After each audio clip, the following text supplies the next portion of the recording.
All right, it's that time of the year. We want to take a second and congratulate all the 2021 graduates. Just as important, though, it's time for the man event. So we'd like to congratulate those of you who are watching as well, because your next hour is about to be better than your last. I am beloved with the Chief and Pooh Bear. The Lightning are one victory away from the next round of the Stanley Cup playoffs. The Rays lose 2 in a row for the first time since May 12th to the Yanks again. Yet they still have the best record in the American League. We got the best baseball movies of all time. You Can't Fix Stupid and Spicy Chicken Wars. This is the man event.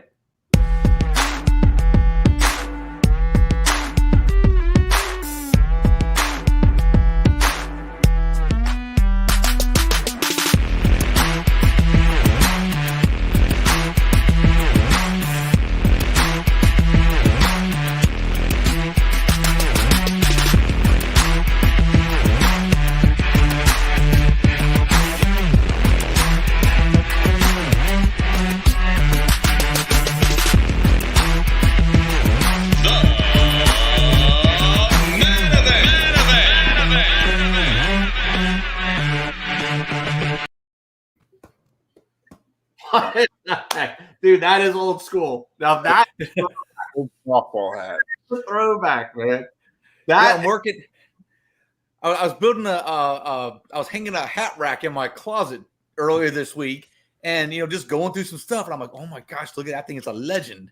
And and I was like, we're talking baseball a lot this week. Why not, man? I'm bringing it out for the show. Actually, now tight, man. It might be a little tight. Is that from The Perfect Season? I don't know, man. It's the only one I had, so I'm going to say yes. It's also from The Imperfect Season, so it's been around. Well, that's what I referred to by The Perfect Season. We were perfect. We didn't win a single game. Yeah. Well, it could. Yeah, it's probably there. Yeah. And I don't know. Hey, somebody who might have been on that team had a birthday this week. Yeah. The assistant coach, he sure did. He was there. Yeah. Keep your shoulder up. Keep your shoulder up.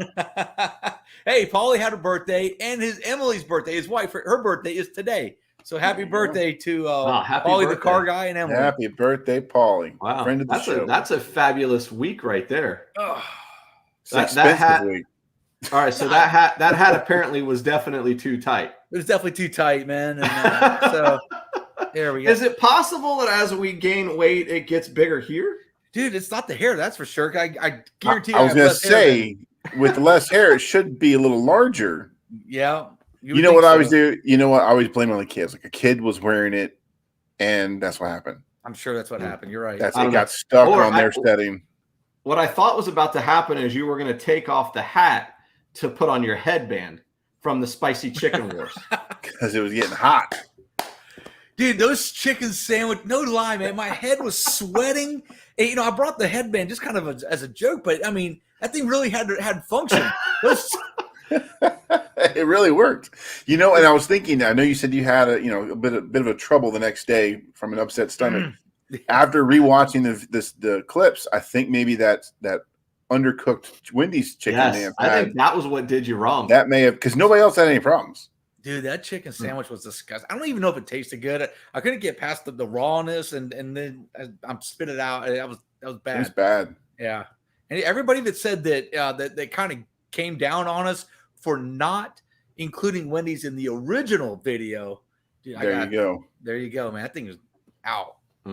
Yeah, well, terrible. That's why I will say this. So just to give some backstory, we're talking about our most recent short, which was the Spicy Chicken Wars. It came out on Friday. This Friday night, yeah. Came out on Friday night. So it's been up there a couple of days. You want to make sure that you go and check it out. It's pretty fun. It's kind of funny. We're not going to tell you who won the Spicy Chicken Wars because you have to go watch the video. But people keep asking me who didn't. People that knew we shot that and I was working at it. They keep asking, so who won? I'm like, well, I'm not going to tell you. You have to watch the video. That's the whole point of watching the video. The other thing is, so today I run through the drive-through to get the kids something, and there's something there that at this particular drive-through I hadn't seen and we didn't test, and that was Burger King has a new ka-ching Southern style sandwich. Now, we didn't do Burger King for the original chicken sandwich wars. No, we didn't. Yeah. They have So I remember the Burger King has got that long, narrow one, which actually I do like that chicken sandwich. Right. So this is a different one. Yes. And Okay. it's called the ka-ching. Are you telling me we need to eat more chicken sandwich? Or no, I'm sorry. It's called the Chuck-king or something like that. It's a play off of chicken and king. It's called the Chuck-king. Okay. And the picture, it looks good. I'm gonna tell you, we did include Burger King on the spicy chicken sandwich, and that one was surprising. I'm not gonna say how they did. Yeah, wasn't that the one that had a little bit of sweet to it? It did. It had a little sweet and a little spicy. That had a chance. Now, one of the things we didn't grade because we only grade on deliciousness is we didn't really have any conversations about which one was the hottest. What did you think was the hottest? I think it had to have been PDQ. Yeah, I'm gonna say PDQ. Although the Popeyes had some kick, but PDQ. Popeyes had some kick. Yeah, I didn't like how I think both of those added sauce to the sandwich, and not let the spices be in this breading. I like it when the spices are in the chicken themselves or in the breading. Yeah, I agree with you. I think PDQ is definitely the hottest. So if you're looking for the spiciest spicy chicken sandwich, PDQ is probably where you go. But word of warning, they also put a garden on theirs. No, you got to have it's like having a side salad with your spicy chicken sandwich. Which I'm never okay with. Matty O's favorite. All right, so switching gears, the Tampa Bay Lightning are just one game away from clinching this series with the Carolina Hurricanes, going on the next round of the Stanley Cup playoffs. I did not get an opportunity to watch the game. I watched it on push notifications on my cell phone. And so I can understand where you guys came from, that it was a pretty stressful game. That second period, it was something else. And I know I've been saying that this series would not be as high scoring as the previous series. You were wrong. Well, the first three games, I was 100% right. This game yesterday was such an anomaly. I don't think I've seen 8 goals in a period ever in any game. Never. That was insane. So I was on duty yesterday, and when I got a call at the beginning of the second period, and we were winning 1-0, and I come back and we're down 4-2, and I'm like, what in the world? What happens? I really wasn't gone that long. I got canceled on the call, so I was gone 15 minutes max, and I come back and I'm just like, this is nuts. This is over. And next thing you know, it's 4-4, and I'm like, we're back. And just up and down roller coaster, from there on out. Yep. Like every time you turn around, there was something to either cheer or scream about. It was crazy. Mainly cheer though, but mainly, obviously, hopefully that continues through. I think the Tuesday night's the game 5, right? Is it Tuesday? I thought it was tomorrow. No, they skip a day. They're playing Tuesday, which kind of sucks because the Rays are off tomorrow too. So there's absolutely nothing. There's absolutely nothing to do for me to watch tomorrow night. Yeah, you can watch This Is Us, Pooh Bear. Who? Watch who? You can watch This Is Us. What is that? You ask your wife; she'll know. Or ask Chip; he'll know. Can I tell you how I got in trouble for feeding the dog chicken? Did he get sick? Did the dog get sick? I'm looking at this dog. I'm like, the dog's gonna get sick all over. The dog didn't get sick because he didn't eat the Wendy's chicken. He ate some of the other chicken, but he refused to eat the Wendy's. He just kept licking it and moving around. There's actually a very secret portion of the video at the very end if you stick around for that. Stick around. But yeah, she's like, you can't feed the dog food from the table. I'm like, it's chicken. He likes it. Most of his food is chicken. So yeah, I got a little bit of trouble. Was that the first time he got food from the table? We gave him some bacon a week or two before. Oh, I know, right? So yeah, no, that he doesn't get food from the table, and apparently it's caused a problem. So now he sits and kind of growls if you're eating, and he's not getting any. That's your fault. I can't. That's exactly what was accused. I am now in trouble because I've caused this. I'm on their side with this one. I was on the side of not getting the dog. Let's start there. Oh my gosh! Okay. Never mind. I'm not going to get into that. That's his dog now. We all know that's Pooh Bear's dog. That's definitely his dog now. His dog. Listen, at Okay. first, All right. Well, proof. Pooh Bear's here. The dog and the wife and the kids are gone. So, not my dog Right now. right now for the week. I'm just saying, like, this guy, he talks about, the dog's not mine. We hear about this for a couple of weeks. And then we go to his house. There he is. The dog sits in his lap. I was the only one home. It's definitely your dog. Definitely your dog. Definitely your dog. So the Lightning have an opportunity to close this thing. Although I didn't get to watch the game, knowing that Stamkos and Cooch both had 2 goals, I was kind of hoping for like a hat trick empty netter at the end or something like that. It didn't play out though. It was close. There was a couple. I don't think either one of them had I think it was Hedman had a poke check that almost went into the goal. Wasn't even attempted to score. It was more of a poke check to clear the zone, and it hit the post and slid right out. Oh, wow. Almost went in. Yeah, so do we have any idea who our next opponent could be? Easy. Next opponent are the Carolina Hurricanes. Just calm down. Everybody knock on wood. That's right. Take that back. Take All right, that my back. bad. My bad. Spin around, My bad. All right, so gentlemen, we talked last week about having a conversation this week about the top baseball movies of all time. Yes. By the way, there's a lot. Yeah. There's a lot of baseball movies. Yep. And I put them into 3 categories as far as movies. Oh my goodness. This guy's got categories. My category is they're all baseball movies. Hang on. John, I see your comment, but I'm not bringing it up because we're what do we call them? Superstitious. We're superstitious. There you go. That's my word. Thank you. All right. So you've got the emotional based movies, you have your comedies, and then you have your historically based movies. All right. Well, hold on a minute. I'm looking at my list. They're all emotional. Yeah, they're all emotional because that baseball elicits an emotion in most people, most men specifically, but in most men. But I guess my point is, it doesn't play well in an action format. So you have football movies. A lot of those are based on the game and the action of the game, right? Any Given Sunday is very much an action-based movie. Some of the hockey games, Miracle on Ice, very much an action-based movie. But with baseball, you don't get a whole lot of those. They usually have stories that revolve around the game of baseball, or they're historically factual and they're just representing or they're just recreating what happened on a field and talking about the historical significance of that thing, right? That's kind of where I was going with that. It's not a movie making blockbuster. All right, so big intro. What you got? What do you got there? All right, so John's coming in with 2 movies that. Yeah, John, hey, don't put that up because John's gonna steal my thunder on something. Man. So let's not. All right. It's like. All right. Number 10 for me. So how are we gonna do this? Are you just gonna roll off your top 10, and if the Chief and I have something on there, then we jump in, or are we just gonna each give our top 10 list? Well, I mean, because the fact is, my list is definitive. There's no argument. It is what it is. Oh, There's no way you guys ahead. can.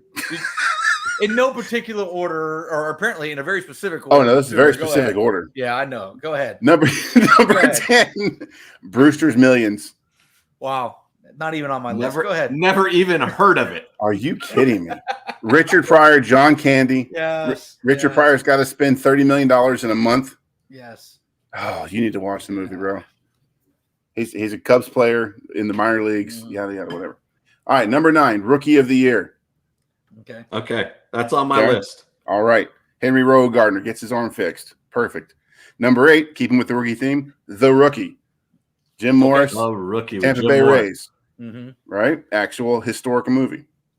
Number 7, League of Their Own. Chick movie. Factually based. It doesn't matter. It was still baseball. It was historically based. There it is. Number 6, this is not even I truly don't even like this movie It's just that it's a story that involves baseball. Bull Durham. Yeah. No, that's a good. How movie. do you not like Bull Durham? It's just a love story, right? It's a crappy love story. There's very little like good bit. The only thing, there's good lines in it. There's good one-liners that you can use at the ballpark and that kind of stuff. But it's not a great movie. I don't like the actors in it. Kevin Costner's all right, but Kevin Costner does a lot of baseball movies, by the way. yes, Kevin Costner loves doing baseball movies. He does baseball movies. Okay, go ahead. All right, number 5, 8 Men Out. Fantastic movie. Historically, it is a tremendous true story. Love that movie. Number 4, another true story. Major League. Major League is 100% historic accurate. It's not. We wear caps and sleeves in this league, Vaughn. Perfect. It's awesome. Number 3, The Sandlot. The Sandlot. Okay, Got to be in there. Yeah. Number 2, Pride of the Yankees. Well, you're going Life back story. in the day there, man. Hey, it's the life story of Lou Gehrig. It's something every American should watch. When was that movie filmed? Do you know? I mean, that movie has to be 42, probably. Not long after he passed, because Babe Ruth is actually in it quite a bit. Babe Ruth plays himself. Actually, all the players play themselves. Yeah. So I mean, we're talking. That's pre-World War. Actually, World War II is actually going on at this time, but it's before. Yes, our involvement in when the World War movie was made was Yeah. probably about the same time World War II was going on. He passed in 39, I II. believe. I've never seen the movie from start to finish. I've seen parts of It's the movie. I've never really seen it good. from start to finish. It's really good. I mean, Yeah. there's a lot of kind of corny, hokey type things where they, they have to get this in. Like when Lou Gehrig goes and promises a kid he's going to runs in the game, they have to squeeze that in. So it seems very disingenuous, but it's part of the movie, so it's kind of hard to work that in. But anyway, Okay. and then number 1, what everybody's favorite baseball movie should be, completely emotion based, Field of Dreams. Wow. Okay. No, Look, I got several on my list you didn't name. Yeah, me too. Go ahead, B-Love. Talk to me. All right, so I'm just going to give you the ones that Pooh Bear did not give us. So, and I'm not giving you in any particular order. Okay. For the love of the game, Mhm. Terrible, actually, probably my favorite baseball movie. terrible movie. Mm. Okay. Wow, terrible. Kevin movie. Costner, another crappy love story with Kelly Preston. If you're Okay. going to tell a love story, then tell a love story. Not some crappy, I'm an old It's washed not up, about, I got it's a about bad a guy shoulder. retiring from baseball. It's not about A guy love that story. should have retired 2 years before Oh. the movie was made. But go ahead. It's your list. Go ahead. All right. Mr. Baseball with Tom Selleck. Yes. He goes to Japan. Okay. Not very good, but it is funny. All right. 61. Pretty good. Okay. Yeah. It was well acted. Just I don't think Okay. it was enough of a story to make an entire movie out of. I guess is the one season just didn't seem to be. Okay. But So I watched the movie recently, and you know what it reminded me of, or made me feel like nostalgic about? Sosa It was McGuire. the Sammy Sosa McGuire. I mean, it was You- pretty much the same story. Yeah. Do you remember the where you steroids. were when McGuire hit 62? Yes, I was in the gym. I think I was at my wife, but when we were dating at her parents' house. Mm-hmm. Wow. Okay. It was there. 98, right? I watched it in an apartment in the ghetto.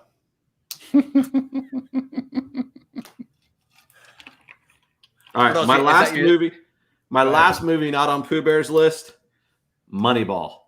Okay. Moneyball is a great movie because Yes. it's not just about the game; it's about what happens behind the scenes of the game. Scenes of the game. By the way, Brad Pitt, Jonah Hill, really awkward combination there, but Jonah Hill was great in that movie. fantastic. John agrees with me. Says bingo. Listen, I do like that movie, but my problem with that movie is that they made it too soon. You didn't. If Billy Beane was successful with his formula, you needed to wait until the A's won a series. Then you can make that movie. Wait a long time. Well, that's my point. So to me, now you're telling me that your theory, your philosophy doesn't work. No, It it only- was because that was the It was Rays are groundwork. using that exact theory. That was the groundwork. Yes, they are, and they haven't Major won a League series Baseball- either. No, but they are doing something Twice. with nothing. They are making the most out of what they I have. agree. I think it probably is one of the best ways to run a baseball team. Clearly, my favorite team is being run that way. But my argument is, you made the movie about it too soon. I don't know. I feel like they did a nice job with it. So They did do a nice job. It's a good movie. it was a great movie. I thought it was a great movie. Hey, but you guys both missed, and that's because you're too young. Okay, Oh. too young for this one. The 1976 original Bad News Bears. You got to go with that movie. Not too young. Terrible. Oh man, that was a fantastic movie. I mean, That was the year I was born. That's the original. Any chance Something you out went of and saw nothing. that in the theater? I did not see it in the theater. I wasn't allowed to see Okay. movies as a kid in the theater. I had to wait until they came out on TV. I wasn't allowed to watch that movie at all because it had kids using foul language. And smoking. Well, Buttermaker was smoking. I don't know if the kids did. Maybe I don't remember them smoking. I just don't remember all that fondly. I know a lot of people do. They talk, "Oh, it was a great movie," but just Yeah. I don't remember it as being a good. It was a completely predictable movie. You knew that these kids were going to come, but you know what? That was the first of the predictable movies. At that point, you hadn't had a lot of Bad News Bears type, things where they came together and made a big, they weren't good and stuff. So that was like the original of those. John says he binge watched it in the theater. He binge watched it. I mean, he just watched it over and over again. I Maybe at guess. the Dollar Theater we used to have in town. You could sit there all day for $1 and watch the same movie over and Twin. over. That was the twin. It Yeah. became the twin, yeah. So hey, but nobody mentioned Mr. 3000 on their list. It's right here.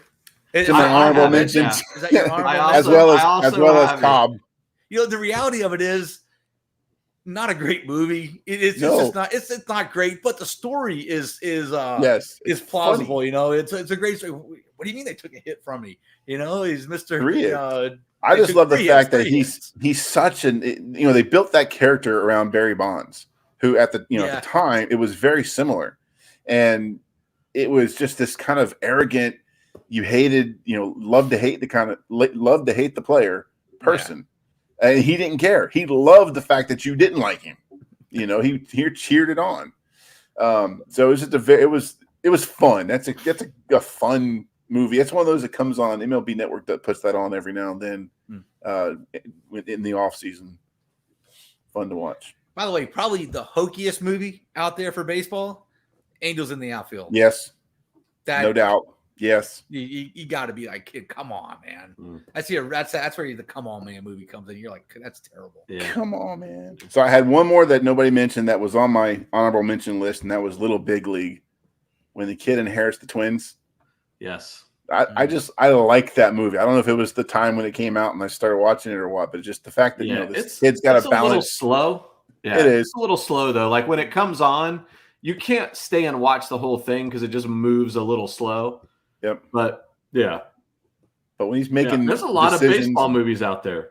There are. It's a good, and that's why I'm saying it's like it's almost a character in a movie of itself, right? So you can put a baseball theme in almost any storyline, love stories, father-son relationships, all these different bases for normal movies, and just make baseball another character. Summer Catch was a great one that involved. That was a great movie. I love that one too. What I found super interesting about doing this, league. what I found super interesting about doing this is that there are some really good baseball movies out there, but I started thinking about it and I was like, there are not that many really good football movies.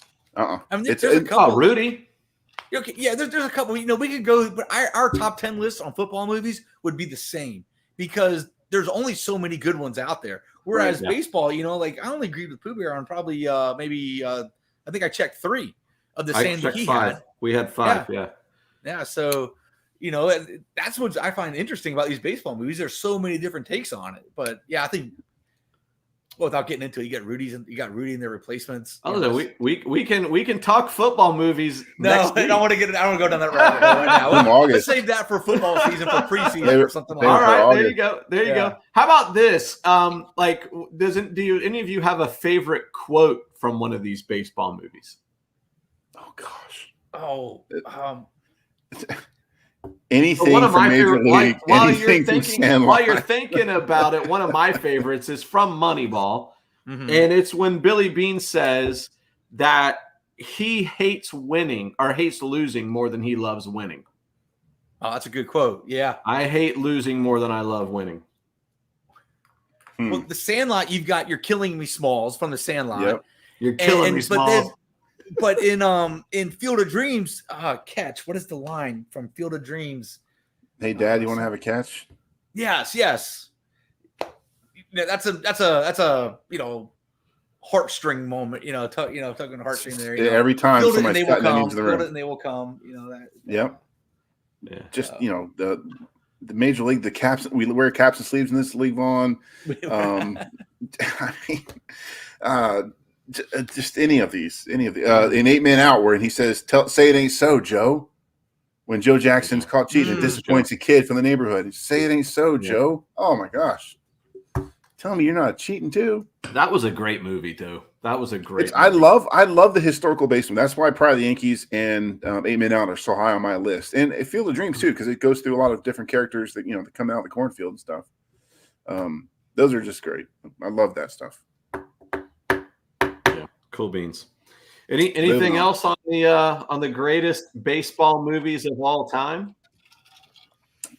Just that you need So to we go watch agree. First Bad of News Millions. Bears. It's Bad News bad. Bears number one. You're the only one who had Bad News Bears on your list. I just thought we agreed to it. We agreed that you agreed. It was the first one on John's list as well. He didn't put that up. All right, so Pooh Bear had number one as Field of Dreams. Where did that kind of rank for you? Field of Dreams? I probably have Field of Dreams like number 3 actually on my list. I was saying 3 or 4, but 3 is where I have them listed. Okay. Yeah, it's number 4 on mine, so we kind of got a little bit of that. I had Moneyball number 2, by the way. Not only is it a fantastic story, it's well acted. I mean, you have James Earl Jones and Kevin Costner and Ray Liotta's. I mean, there's so many great actors in that movie. Yeah. It's well done. It's shot well. I don't know. Yeah. Chief, where did you have Major League? 10. Okay. I had 10. I mean, come on. It's a silly. It's a fun movie to watch, but it's not. It's a ridiculous. Did you ever watch movie. Major League 2 and Major League 3? I suffered through I watched Major League 2, suffered through it. I could not make myself watch Major League 3. I don't think I've ever seen it. Major League 3. It's never on. It's never on one of the networks because it's terrible. 3 is terrible. 2 is really good, actually. I'm thinking about that catcher. Rube Baker. Misty likes long walks on the beach and wears 36 feet. Strike. I did it. Oh man, yeah, that was funny. All right, so staying on the baseball theme, the Rays are still hot. It was a difficult series for us in New York. Again, I mentioned earlier we lost 2 games in a row. The last 2 times that's happened, that's been to the Yankees, which is surprising because we've kind of owned them over the last couple of years. They beat us twice here, and then just last week we lost to them twice there. But man, today was a nail biter until the 8th inning. Woo, Yandy Diaz finally got his first home run of the season. That was his first dinger of the season. Yeah, and he hit it 401 feet. Had 400 to clear the wall. He hit it 401. Pete Fairbanks was warming up in the pen and caught it just over the fence. Yeah. Wow. So hopefully he got that ball to Yandy so he can have that for his first homer for the season. Wow, his first homer of the season. Yeah, you know, it's interesting because this team hits really well against the other team's bullpen. Texas's bullpen is really bad, and this is why they're not very good right now. Yeah, they're not a great team, and we struggled against them. In all honesty, we did not play the Texas very well. Their starting pitching is pretty good. Their hitters are not bad. I mean, they've got a good defense and nice little lineup, but their bullpen is just atrocious. And that's the same problem with the Yankees bullpen. Yankees bullpen is awful except for Chapman. Did you watch the? I don't know. I can't remember his name. The manager for the Rangers today. Did you watch him at all? He made every move that he could make. He made every move he could make as a manager, and he's just sitting there watching his 1-0 league just get blown out of the water. When that kid was walking, that kid was walking player. Matter of fact, Austin Meadows swung at a pitch. I think it was a ball Never 3. Should have swung. It was, yeah. Shouldn't have swung. Whatever he did, but that would have been the tying run from the next pitch after that, really. Mm-hmm. So that kind of allowed the pitcher to get out of the jam because that was his third batter. So he was able to get pulled then. Yes, exactly. Yeah, it worked out for us though. Yeah, it did. We haven't had that. I mean, it was starting to feel like that curse of us losing 1-run games, like losing 2-1, or 1-0. Like we have a tendency to do that on the games that we lose, which is incredibly frustrating. Go ahead, Chief. Did you see the foul ball that was hit to our seats for the World Series game? You mean the ones where we got COVID? That's the ones. The Rangers yanked a foul ball, hard home run distance, home run altitude, because that's where we were sitting, and it bounced right in our seats. I'm sure those were our seats up there. Yeah, I did. I noted that as well. Right. Yeah, the last time we went there was for the World Series. Yep. Yeah, came in second. And so I finally remember how we were talking when we were there for the World Series. Like they have the ballpark at Arlington literally right next door to unused Globe Life. And that's a great. Like we would give anything to have that stadium in Tampa. And finally today they were talking about it during this game, and I guess the deal is it was because of the heat. Yeah, too hot. I was gonna stop you and say we would give anything to have that stadium here with a roof. Yes. Yeah. We need convertible top on it because there's no way. It's just weird that you've got a beautiful baseball stadium there sitting just empty and unused right next to another one. It is like, well, it's really just weird that they couldn't put a roof on it for less than they could build the entire stadium. Oh, well, why would you do that? Nice. Well, Rays need to pay attention here because there's a lot of people that want us to build an open air stadium. By the way, the Blue Jays just left Dunedin, and I think it had something to do with the fact that it's miserable out there in the evenings. It was planned. They knew that was their ending date. It wasn't because like it gets hot. Yes. They were hoping that Canada would open back up and say yes, you can come back. Yeah. No, they haven't yet. So, as a matter of fact, they put on more restrictions for Canadians. Dude, what is Canadians are leaving? There's a couple of YouTubers I watch. They're cinema photographers that are based in Canada, and they've just left. They went to Finland. Leaving. That was their next choice. It's like I'm going to leave Canada and go to Finland. They're from Finland. They're Finnish, so they were born and raised there in Finland. So they went back to their home country, but they didn't want to. They wanted to stay in Toronto and continue doing what they're doing, but they can't stand it anymore. They're leaving. I mean, that's your choice. You're leaving your country or abiding by the new regulations and laws. And they're like, nah, we're done. No. Sad. Yeah. I don't know. So the Rays get a day off. I think we've got the Nationals coming up here in a couple of days. The boys are coming back home, which, by the way, it's pretty surprising to me.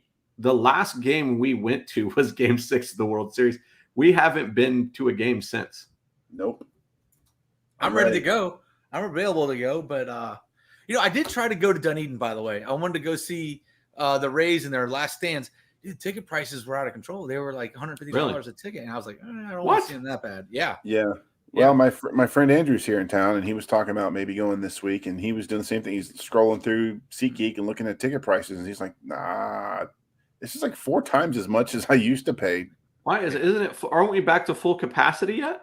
No, I don't think so. No, they're like 75% or something, which is essentially full capacity for the Rays. Ooh, I'm just saying. I mean, it's actually a little more than full capacity. I'm thinking like 25% capacity is full capacity for the Rays. All right, stop.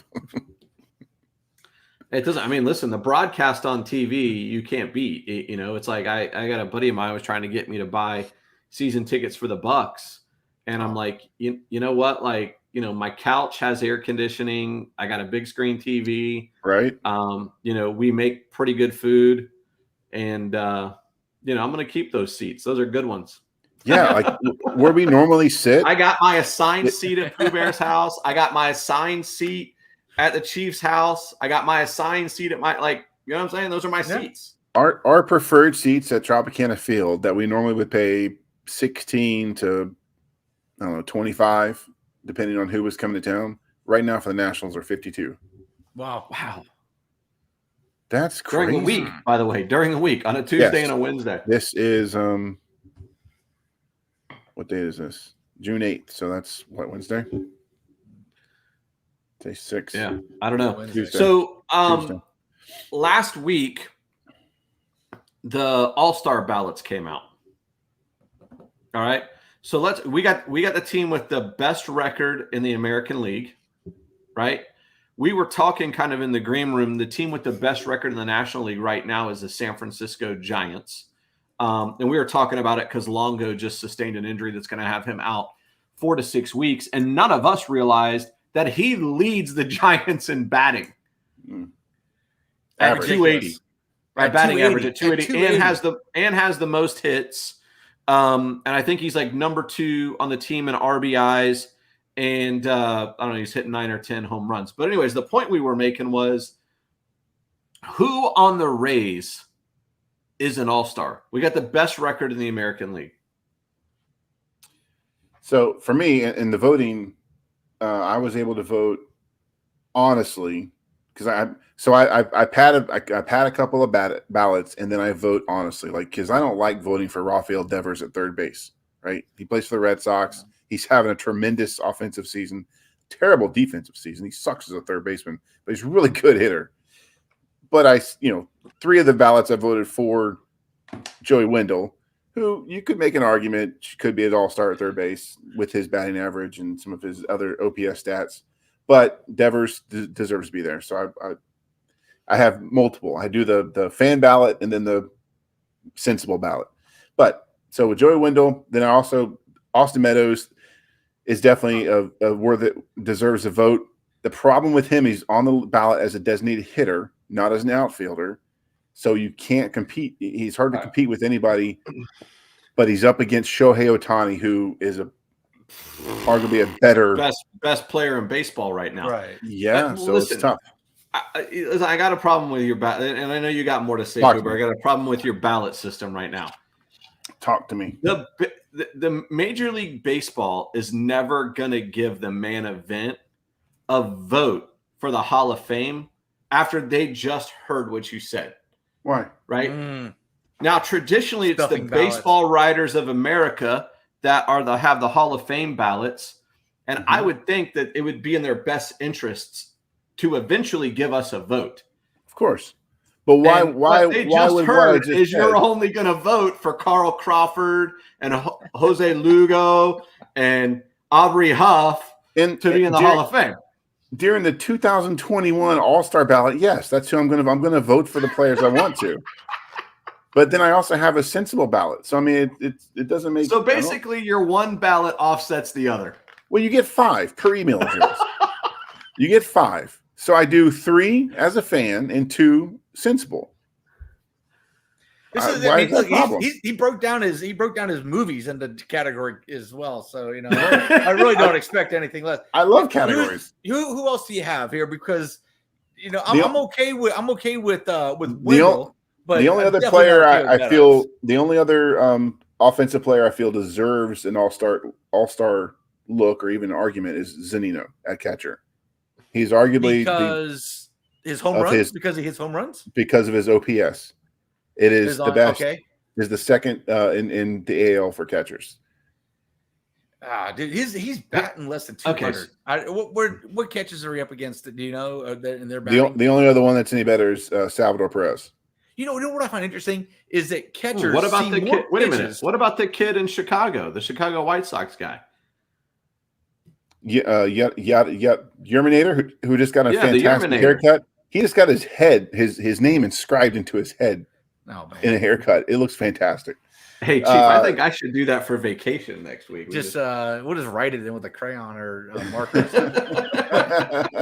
But so seriously, catchers, okay, they see more pitches than anyone else. That's their job. They're back there. Mm-hmm. They're right there catching these things. You think their batting average would be, 300-400. They would have the best batting average because not only do they know, not only do they see more pitches, but they know how that ump is calling them.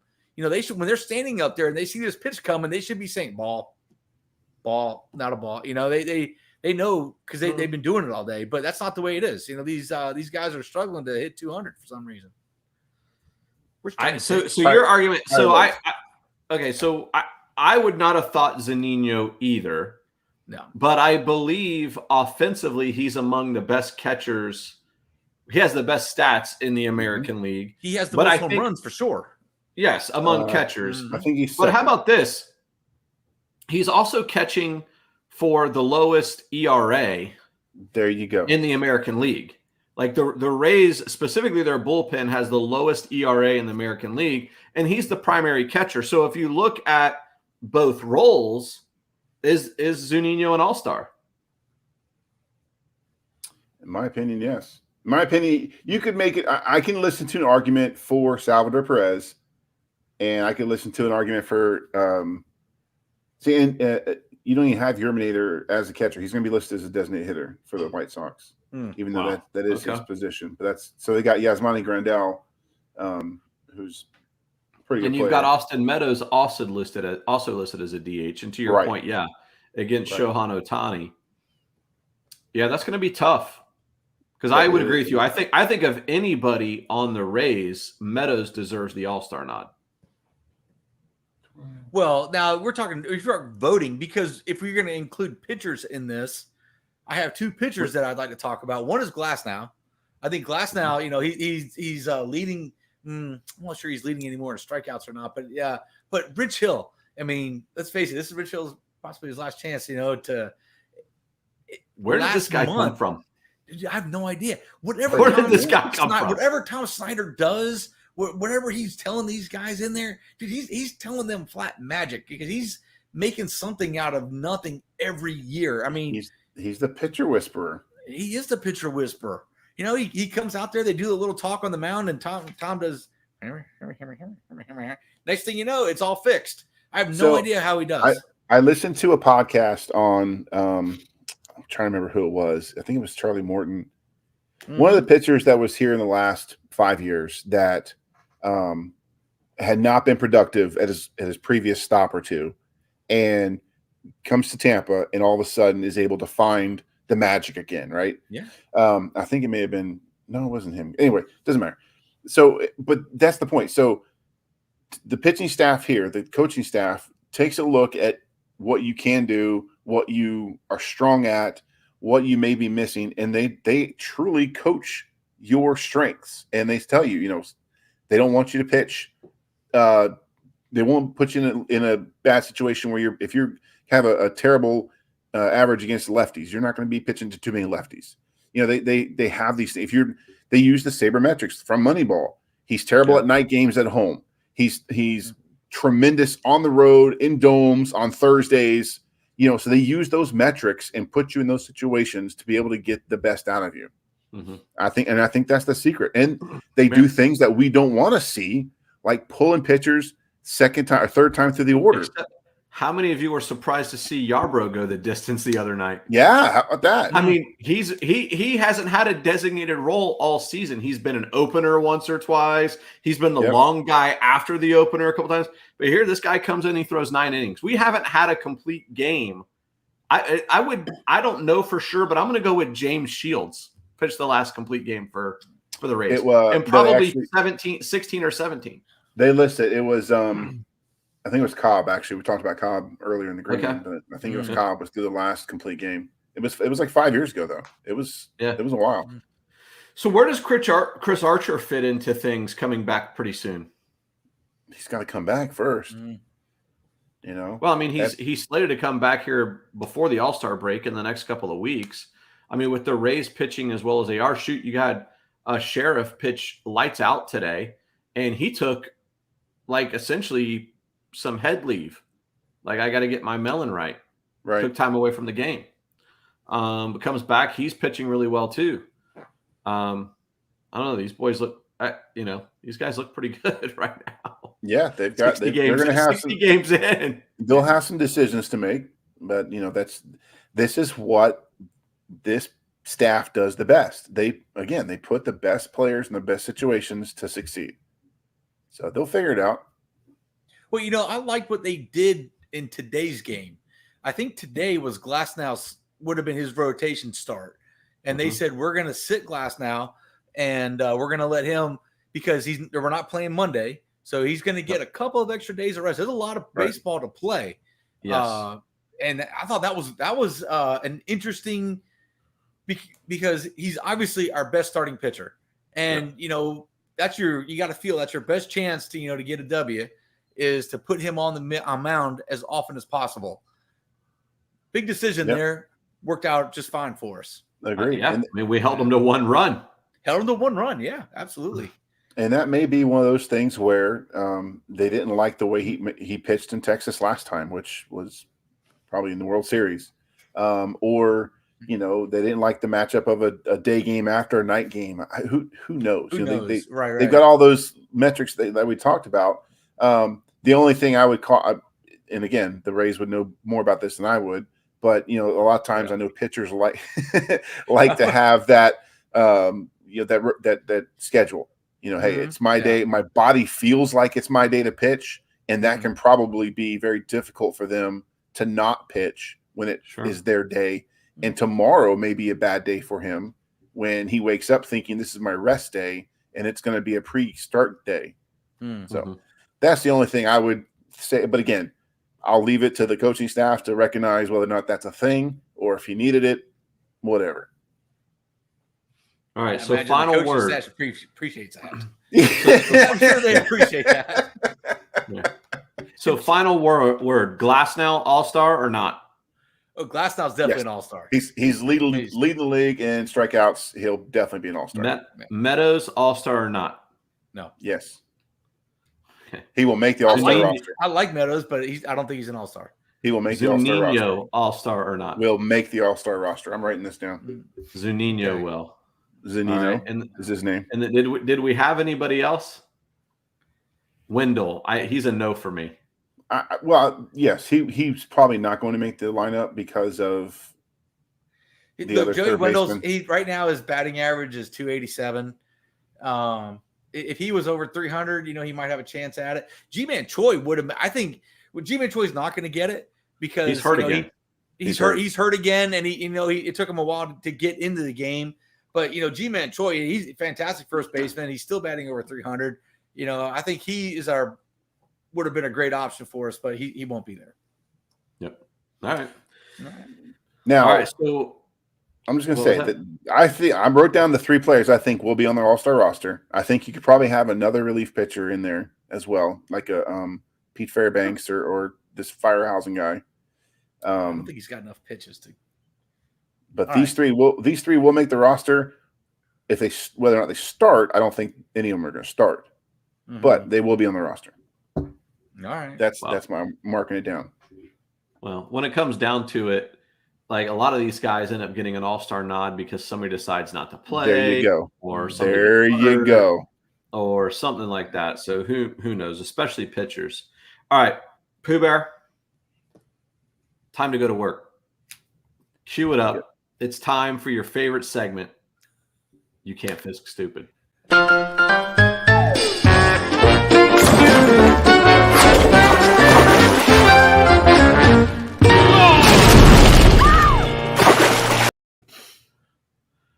What is that? You see it? This is for sale. How much? How much for that? $27,000. 27,000 real dollars piece or of art. 27,000 of these dollars? No, real I got dollars. some of these for you right here. No, well, I don't take these dollars for this piece of art. This is a $27,000 piece of art. You can have it in your home, but I need real money for it. It's beautiful. Look at it. It took me forever to create. I don't understand how this happened. I don't understand how this happened. He's petting it. Is it a dog? Is it a statue of his dog? Does it look like a dog to you? Well, you were maybe. If I buy it for $27,000, it's definitely going to look like your dog. If you buy it for $27,000, it can be whatever you want. Hey, if you buy it for $27,000, you can have his dog. Yes, it comes with the dog. Comes with it. I can almost afford to pay the dog off after that point. So this week, I think it was French artist sold a piece of art for $18,000. This piece of art was invisible. Invisible. Not just see-through. Set the stage. Hey, tell everybody exactly, what you got to see. A wall. So he had it taped out on the ground. Oh, there's a 5 by 5, 5 foot by 5 foot area where the art was. Yep, and said that in your home you're going to need another 5 by 5 area. Yes, and and go ahead. It's on auction. Bid away. Hey, what if somebody knocks it over? Like, what happens? It's insured. I don't know how you fix it. I don't know how you fix it. Lloyd's of London cuts you a check. Somebody comes to your house and because it's invisible, they can't see it, and they accidentally knock it over. See, that's one scenario. I'm more afraid that somebody may get hurt on it, right? So now they're suing you. I feel like this guy stole my idea, because if you remember a couple of weeks ago, I showed you guys my air guitar collection behind me. Yes. And I think that may be where he got the idea from. So we have a copyright claim. Well, if we had a copyright, we could have maybe we have an invisible copyright. Now we're getting someplace. I'm going to write that down. Invisible copyright. This guy. But we have evidence of the invisible guitar of the air guitar collection. That's right. So, it's on the YouTubes. Yeah, we've seen you play it. Oh, killed it. Did you think this guy bought this just for publicity? To say I own a piece of invisible art from artist who this is what happens when people have ridiculous amounts of money. Yes. When you just get stupid. You nailed it. Yes. Yeah. I don't understand how you pull that off. Hey, I mean, how are you serious about it? Look what I've done. And it makes me wonder, was there more than one bidder, or was it just there had to be? It was an auction. Like Chief, to your point, some guys just hey, you know what? I'm just gonna blow some money. Sure, 18,000. I got nothing else. Sure, why not? This will be a great story. I'll tell everybody. One day I bought a piece of. Well, that's what I'm saying. So the artist apparently is fairly famous in the art community, and us in the art community, we know it all. Right. So we're clearly I'm guessing maybe this artist probably has some other works of art that are very prestigious and people want to acquire, and maybe this was this guy's chance to say, "Hey, I bought an original blue," and now it sits in my room. We've been doing this segment, You Can't Fix Stupid, for 4 weeks so far on the show. Mm-hmm. This one is the winner so far in 4 weeks. This episode never disappoints. But does not. Maybe he was working on his K1. I have no idea how that works. All right, so another piece of ridiculousness this week. This is not part of You Can't Fix Stupid, but Tom Brady's rookie card sells for gazillions. 3 millions, 3.1 millions to be exact. Rookie card. Here's my question. How many of these things does Tom have? Tom has none. No. Let me, if you were this guy was not expected to be anything in the NFL, right? He was a late round draft pick. For sure he's got about 20 of his own rookie cards, because you want to be able to remember for the rest of your life, I was in the NFL and I have a football card. Trust me, he's got 20 of them. I bet he doesn't. I bet he doesn't have any at all, unless someone sent them to him. I'd be willing to bet that he has. I think Belo's right. I think he has a couple of those rookie cards out there because you want to, especially at the beginning of your career, you don't know if this is going to last a week. Yep. Or whatever, and you want to have it. He has. But you honestly think he went down to the store and said, "I need to buy some cards"? No, Top sent them to him, dude. That's what I mean. Topps, so I don't think he bought any. I think if he has any, it's because his mom and dad were sent some by the high school coach, and then he's got them. They sold them, by the way. His mom and dad, they sold them this week. Yeah, but they did too. They were like, but here's my takeaway from this: the power he has in a pen. So that card that sold for 3.1, it's not exactly a rare card. There's a few of them in existence. It's graded at a 10, which is hard to get this specific card graded in. But the real value is the autograph. He has the power to take a picture, a jersey, anything, and add probably 10 times the value to that thing, that item, with this. Think about that that is power. You know what I did today while I was waiting because the Rays had a late start at 2:30.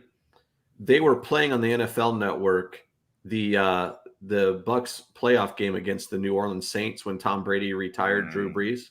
Oh. Yes. You know what I forgot was how close that game was. Yeah. That game was close. That was we're standing in the fourth quarter. We were standing on my patio before I jumped in the pool. Yes, that was a very close game. The Packers game was close too. Yeah. We need to, before the football season starts, we need to rewatch the Buccaneers Super Bowl highlight video. The Blu-ray. Yeah, we need to watch that because it goes through those games. And Tom came out this week with a little TikTok video or an Instagram video about how he blew the fourth quarter of the Bears game. Remember that when he thought it was fourth down? Oh, yeah. When he thought it was fourth down. Oh, third down. He came out this week and said, I've never been so confused in my life, kind of thing. And it's very interesting to see, how he handles social media. He's very good at it. He can say that now after he won the Super Bowl. Of course, yes. He wasn't saying that, on the day after. He was like, "Hey guys, I blew it." No, he was mum's the word, Right. I knew what I was doing. Yeah. No, he probably the line on the scoreboard was wrong. Right. Yeah, all's forgiven. Hey, so last night, Kimmel had some not so kind words to say to Floridians. That's idiot. I got to work for him. You got to work for him. I got a word for him. Oh, what's your word? You can't say it on YouTube's. Oh, sorry, I thought it, Mom. Did you catch it, by the way? What Kimmel said? No, I just read a story that it was said and how upset some of the Twitterverse, getting back on him about how ignorant his comments were, because it is ignorance. It's not based in fact or knowledge. It's just based on his feelings. He doesn't like our governor, so therefore he's going to say things that he feels are, hurtful to the governor, like a toddler would. You took my thing, so well, you're a fathead. So he's calling him, basically calling Chairman or Hobson. He's calling DeSantis Kim Jong-un. Kim Jong-un. Kim Jong-un. Dennis Rodman's best friend. Right. So, yes, and this is all over the Everglades and the invasive Burmese pythons that are down there here in Florida. It's like hunting season for pythons, right? Like here's a reward if you kill them and bring them in. Correct. Here in Florida, this is a serious problem in the Everglades. It's destroying the ecosystem. There are all these. They're an invasive species. They don't belong here. Right. Somebody threw out some pets or something a decade ago, and now the Everglades are being consumed by them. Right, and they're destroying the ecosystem. Yeah, they're eating things they shouldn't eat. They're huge, like deers. Yes. Yes, we're not talking like they're eating a couple of frogs. No, they're eating deer. How does it sneak up on a deer? When deer's got a drink. Well, deer's got to go to sleep. And a lot of times they drop out of trees and stuff. They're yes. You don't know these bad mammer jammers. You gave me the heebie-jeebies. What I really don't understand is, how does North Korea come into play here? I mean, where does that come from? The North Korean dictator taking your rights. I don't understand. How going out and moving pythons from the Everglades has anything to do with North. I've never seen Kim Jong-un, go after pythons or anything like that. So right. where's the And that's relationship? why his comments are based in ignorance, because he doesn't Yeah. truly understand what it's like to be a Floridian or live here and the freedoms that we enjoy. There are no restrictions on anyone for voting or it's the furthest thing from the truth. It is so silly. Yeah. I'm not going to get into the deep politics of it all. Jimmy, but we're going to give you an opportunity to make good by it by inviting the man event onto your show. No, we invite him down here. Jim, come on down here. I'll put you up in my spare bedroom. We'll go around and see some things, do some things. This is a fantastic place to live. You know what? That's a fair thing right there, because I'd be willing to bet Jimmy Kimmel's exposure to Florida is South Beach. Right. He hasn't. He probably, if he's been to Tampa, it's an in and out deal. He's never probably been to real Ybor City. He's certainly probably never been to Jacksonville or maybe Orlando, but Disney Orlando, not real Orlando. And he's never hung out with us.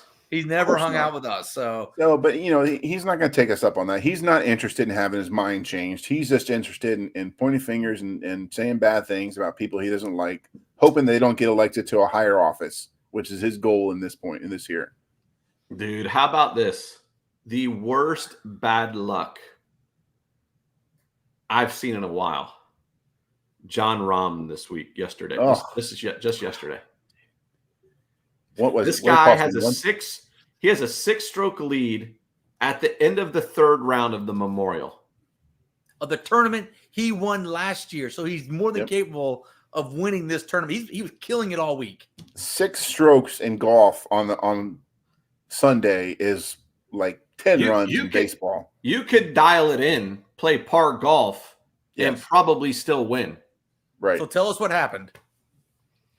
He tests positive for COVID and is forced to withdraw from the tournament as the leader going into the fourth round. Man. And it cost him what? 1.6? The purse. 1.6 million for the winner. For first place would have been 1.6 million. You know how many invisible art pieces he could buy for that? The official scorecard ranks him fourth to last because of the WD. Wow. Meaning that the players who made the cut earned more than him.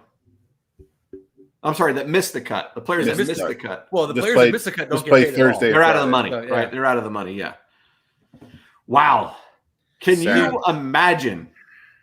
I hope here's hoping that's not a false positive. I know. Ooh. I heard he had got the vaccine earlier in the week. I think Tuesday. I've never heard of anybody getting a false positive from receiving the vaccine. But here's the deal: he should have got that vaccine a long time ago, man. I mean, it was. Yeah, you've had plenty of time. You're going to get tested. It's part of your job. They're going to test you. They're going to run, and people. He made the decision not to get tested. 1.6 million. That's a lot of money for him. Not a lot of money for Tiger Woods. That's 89 invisible. 89 invisible sculptures. 89 invisible. A lot of money for Rahm because he's not a guy that wins every week. Right. And he's not a household name. So I don't know what his endorsements are like, but I'd be willing to bet that hurt. Wow. So that one will leave a mark. That one will leave a mark. Yes, so. He was visibly they showed it on TV. By the way, no class on that. By the way, I mean, well, here's the interesting thing: well, my thing is if he tested, he didn't test positive the very second he comes off of 18. No, they had realized sometime during his round he tested positive, and they let him finish the round. They let him finish, and they tell him in front of the cameras and everything. I'm like, dude, pull the guy aside. He's. Whatever you got to do, don't do it in front of everybody. Jim Nance is like, what just happened? You got some bad news. Is there truly nothing that can be done at this point in this pandemic? Like you're outside, you're playing golf, right? If you mask up and separate yourself from everyone, you could have let him play. You could have let him play by himself. That's what I'm saying. Yeah. How could this not? How can I come up with a possible solution?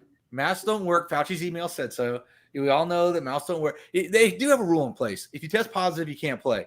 I get that. I don't mind that, but that's tested positive. But that's probably the rule from early on. Here we are at the tail end of this thing. There's got to be something. If you test positive for COVID, you still need to isolate. It's still contagious. People are still dying from it. So you do need to stay away from people.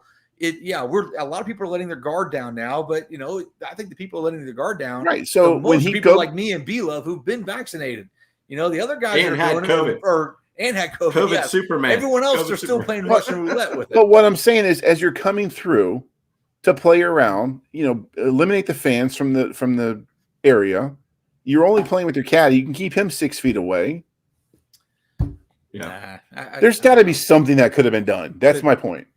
Okay. I agree. Maybe I it wasn't disagree. televised. Maybe it wasn't, awesome idea, but something could have been done so he could finish and you could have a clear winner. Baseball let that guy from Jonathan Turner. play They did the entire game 6. Right, Yep. right. JT came back on the field to celebrate. Yeah, that should disqualify them from World Series. Yeah, title. let's go back and play Game 7. Oof. Let's go back and play Game 7. Oh. All right, gentlemen. Guys, I think we're out of time. Go We ahead, are. Chief. You got something? You ready for dinner? No. Go ahead. I am ready for dinner. Okay. But that's not what I was going to say. But go ahead.